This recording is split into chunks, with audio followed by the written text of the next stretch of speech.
C'est une question qui comporte vraiment, disons, de grandes réponses, que je cherche encore d'ailleurs.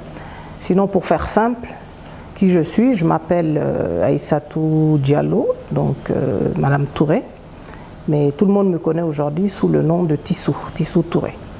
Voilà, donc je n'ai pas grandi en Guinée, j'ai 42 ans, je suis mariée depuis 13 ans et j'ai 2 enfants, un garçon de 12 ans qui s'appelle Imran et une fille de 10 ans qui s'appelle Zalika. En gros, voilà qui est Madame Touré. J'étais au Libéria, ensuite j'étais en France, après la France j'étais à Dakar où j'ai eu mon bac, donc j'ai fait 11 ans à Dakar. Après mon bac, je suis repartie en France pour mes études à Paris, donc je suis diplômée d'une école de commerce en marketing et commerce. Et après, j'ai commencé à travailler dans l'export de sucre à Paris. Donc, au bout de 2 ans, mon père m'a demandé de rentrer au pays pour l'aider.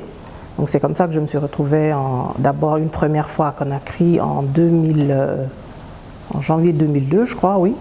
Et j'ai intégré la Sogam, donc une société d'assurance. Mais moi, je ne connaissais rien de l'assurance. Donc, j'ai fait beaucoup de stages, beaucoup de séminaires.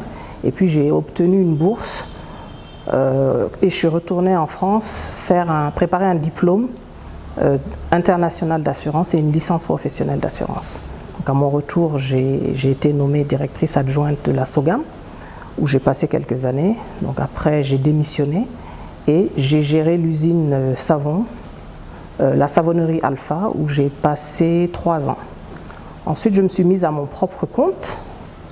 En tant qu'entrepreneur, donc, j'avais 3 structures, une épicerie fine au panier gourmand, Africonsulting qui était dans la formation professionnelle et le 3e, c'est Passionata, tout ce qui est, donc c'était une maroquinerie au départ qui s'est transformée très rapidement en cadeau d'entreprise. Voilà, donc j'étais entrepreneur. Au bout de quelques années, donc j'avais pas vraiment d'expérience dans les grands groupes et j'avais besoin, il me manquait quelque chose. Donc j'ai eu un bon parcours côté entrepreneuriat, mais côté l'expérience des multinationales, je l'avais pas et c'était mon objectif. Donc c'est comme ça que j'ai intégré Orange en 2015 au mois d'avril.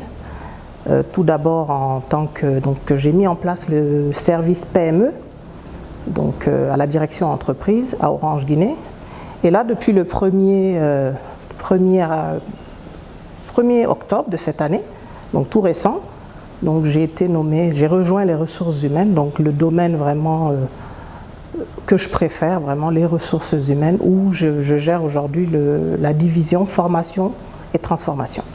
Voilà en gros le parcours de Madame Touré. C'est un choix déjà, donc si ce choix ne vient pas de vous, c'est difficile de le faire.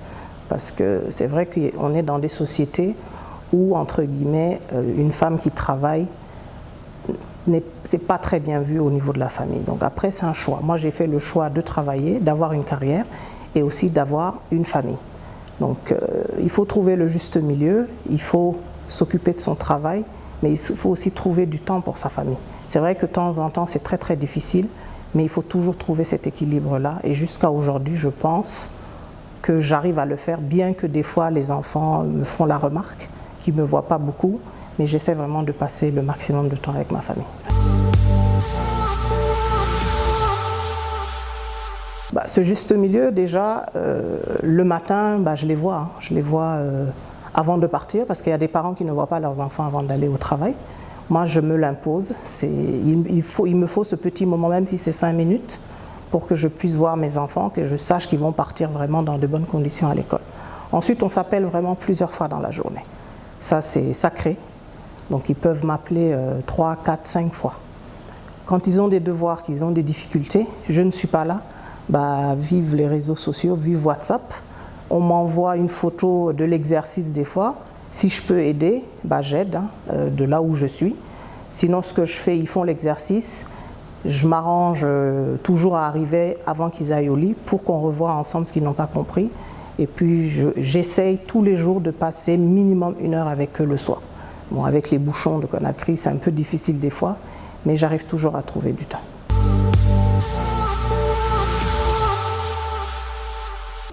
Bah, moi, ça ne s'est pas vraiment posé parce que quand j'ai eu mes enfants, j'étais à mon propre compte. Donc c'est ce qui a aidé. Mes 2 enfants, je n'étais pas encore à Orange puisqu'ils sont grands aujourd'hui. Donc j'ai pu m'organiser avec mon mari.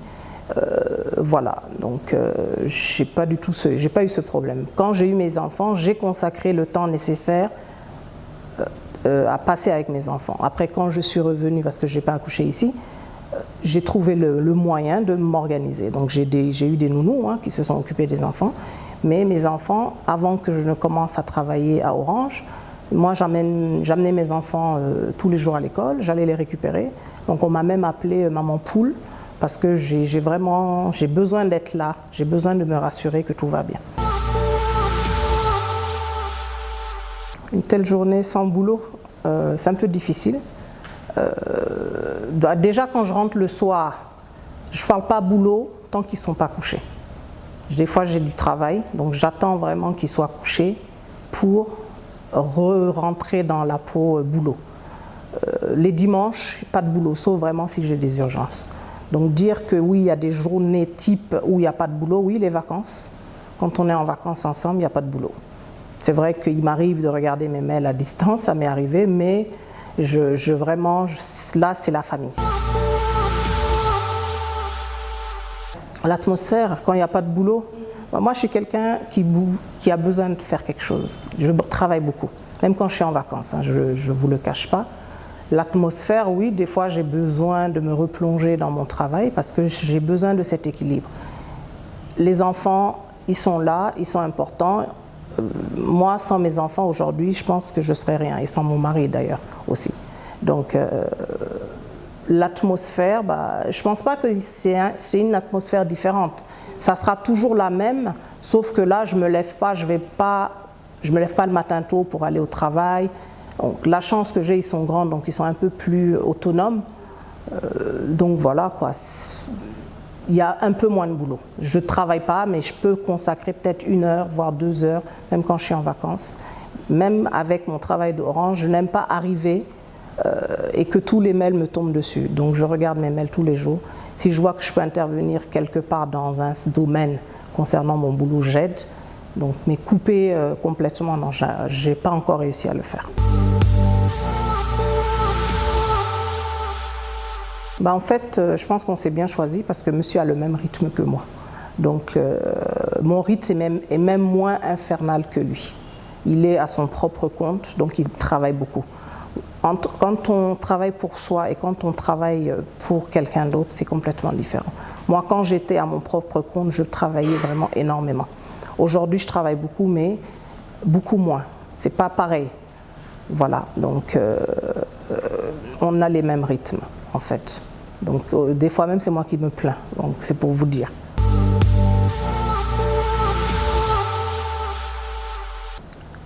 Déjà, il faut qu'elle se pose la question. Est-ce que la personne avec qui elles sont accepte ça? Il faut déjà se poser cette question. Est-ce que c'est un problème de couple? Est-ce que le mari accepte qu'elle travaille? Parce que ce n'est pas tous les maris qui acceptent. Ou même si ces maris-là acceptent, ils sont très très exigeants. Donc, c'est pas, à partir de là, savoir comment aborder la situation. Il faut déjà beaucoup de communication, je crois, dans le couple pour lever les interdits, éclaircir ce qui n'est pas clair, et ainsi de suite. Donc, à partir de là, c'est une organisation. Il faut s'organiser. On peut pas. Il faut savoir qu'il y a un moment pour le travail et un moment pour la famille. Et donc, lorsqu'on arrive à définir ça, après, ça vient tout seul.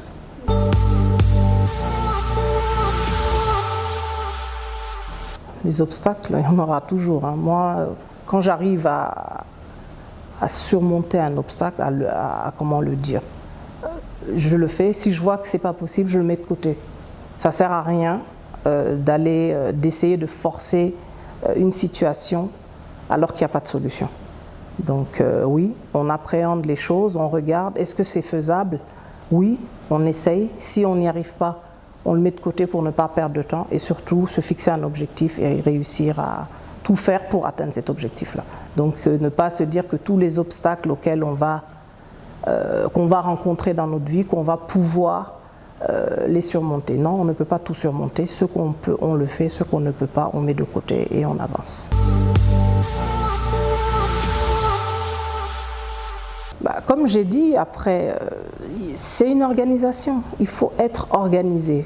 Lorsqu'on n'est pas organisé, qu'on veut tout faire en même temps, et il faut se fixer des objectifs. Et il faut il y a des priorités dans la vie. Il faut y aller petit à petit. Si on dit qu'on veut tout faire dans la même journée, forcément, on ne va pas y arriver. Donc, vraiment, c'est se poser, se dire on n'est pas Superwoman. Voilà, si on échoue, c'est la vie, hein, on peut échouer. Et puis il faut se relever, c'est ça le plus important. Donc oui, elles n'y arrivent pas, mais je pense qu'avec un peu plus d'organisation, un peu plus de recul, elles pourraient y arriver. Donc voilà, c'est pas toujours évident, c'est sûr. C'est une étape. Moi, ça a été très difficile aussi pour moi, hein, surtout quand j'étais entrepreneur, qu'on revient dans la vie, dans l'entreprise.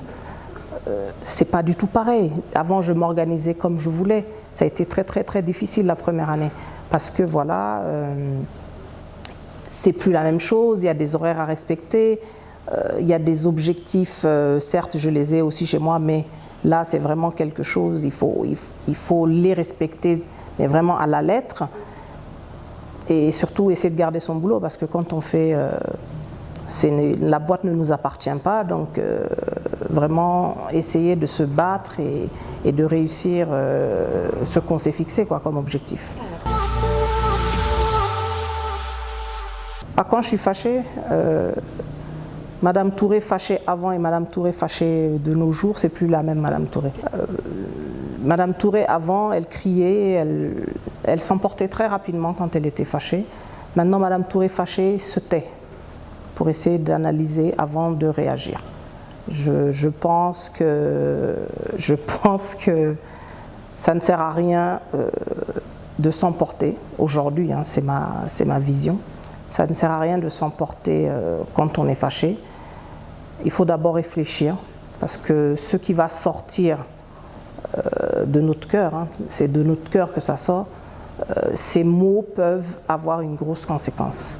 Donc fâché, moi, je réfléchis aujourd'hui, je me tais et c'est après seulement que je donne une réponse. Bon, c'est vrai que ça m'arrive, hein, on est tous des êtres humains, ça m'arrive de m'emporter, mais j'essaye de le faire le moins possible.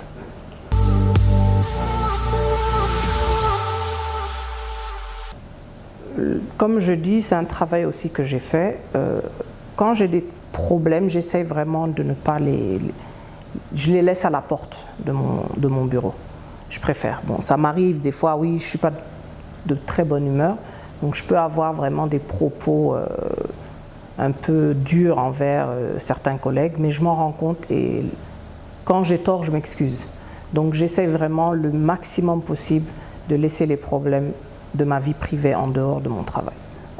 Oui, ça m'est arrivé, hein, ça arrive à tout le monde, je crois. Voilà, quand je vois que j'ai tort, je m'excuse. C'est vraiment, quand j'ai tort envers quelqu'un, enfin quand je vois que je n'ai pas raison, je reviens toujours parce que tant que je n'ai pas présenté mes excuses, je ne suis pas bien. Et quand je vois que c'est cette personne qui a tort, je préfère instaurer un dialogue, lui dire qu'est-ce qui s'est passé, pourquoi il y a eu ça. On essaie de parler et puis on passe à autre chose, quoi. Voilà.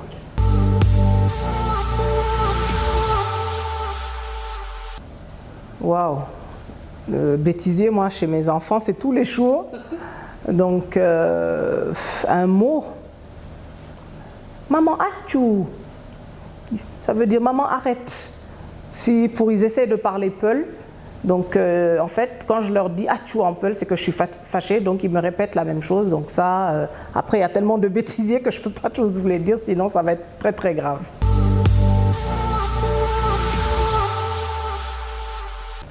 C'est d'avoir réussi à vraiment jouer les deux rôles.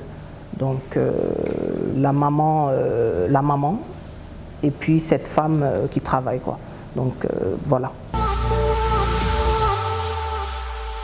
Moi, je ne changerai rien du tout. Moi, j'ai besoin de bosser vraiment pour, pour exister, quoi. Voilà.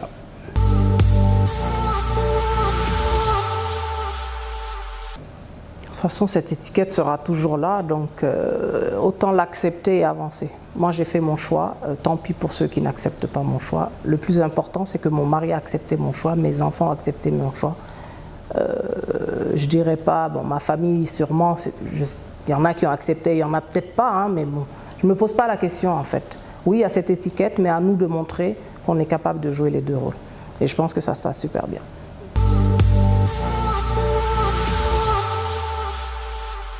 Non, moi je me suis mariée à 29 ans, j'ai eu mon premier enfant à 30 ans, ma fille je l'ai eue à 32 ans, je n'étais pas très jeune, hein, voilà, non, je trouve pas ça logique qu'on me dise ça, quoi.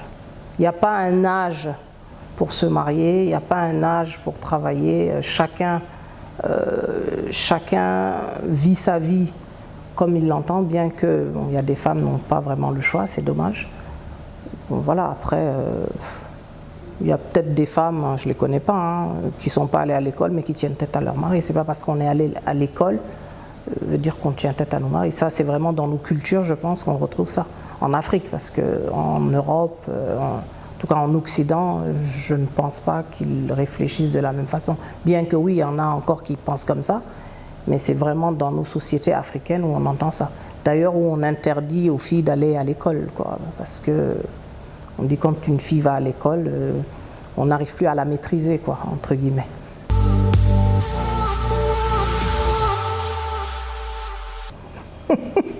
Qu'est-ce qui me traverse? J'ai envie de l'étrangler, c'est tout. Mais je ne parle pas, quoi, je dis rien, je le regarde juste et voilà. Pour d'être moins énervé avant de lui parler. Parce que quand je réponds de tic au tac, ça va vraiment au clash. Donc je le regarde, je me mets à l'écart, je m'isole, je réfléchis et après je reviens pour discuter.